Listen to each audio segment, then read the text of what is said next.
हिजो मात्रै तपाईँले राष्ट्रिय प्रजातन्त्र पार्टी र श्रम संस्कृति पार्टीको दुईवटा संसदीय दलका नेता अनि अध्यक्षहरूको दुईवटा फेसबुकमा स्ट्याटस र विज्ञप्ति हेर्नुभयो होला।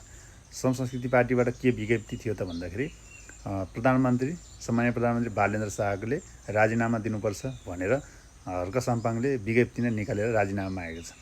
त्यसै बिचमा अर्का राप्रपाका संसदीय दलका नेता ज्ञानेन्द्र साईले भने हर्क साम्पाङको त्यो विज्ञप्तिलाई लक्षित गर्दै हामीले अहिले नै राजीनामा माग्ने बेला भएको छैन।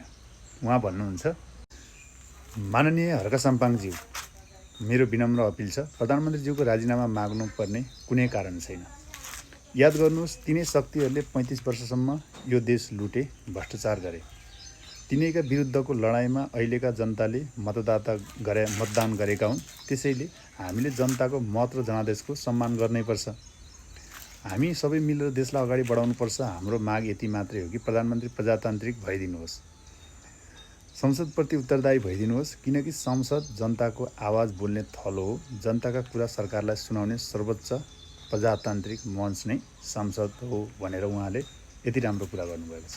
हुन पनि हो, अब जनताले चुनेर पठाएका यत्रो 2/3 करिबको सरकार पनि छ र त्यति साह्रै प्रधानमन्त्रीज्यूको कामहरू नराम्रो पनि छैन। उहाँले गर्नुभएको हरेक कामहरू अहिले प्रशंसनीय योग्य नै छ।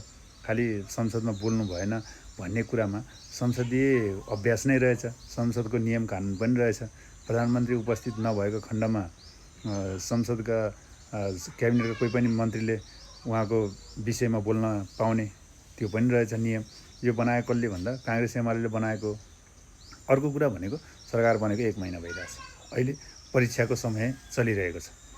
अनि यो विधि व्यवस्था हेर्दाखेरि र सबै कुराहरू हेर्दाखेरि अहिले नै प्रधानमन्त्रीको राजीनामा मागिहाल्नुपर्ने त्यस्तो कारण पनि छैन। भोलिको दिनमा श्रम संस्कृति पार्टीका अध्यक्षज्यूलाई, हर्क साम्पाङज्यूलाई नै धरानका जनताले सानो कुरा केही गल्ती गर्ने बित्तिकै तपाईँले आज राजीनामा दिनुहोस् भन्ने बित्तिकै उहाँ राजीनामा दिनुहुन्छ र? दिनुहुन्न नि त, कि दिनुहुन्छ?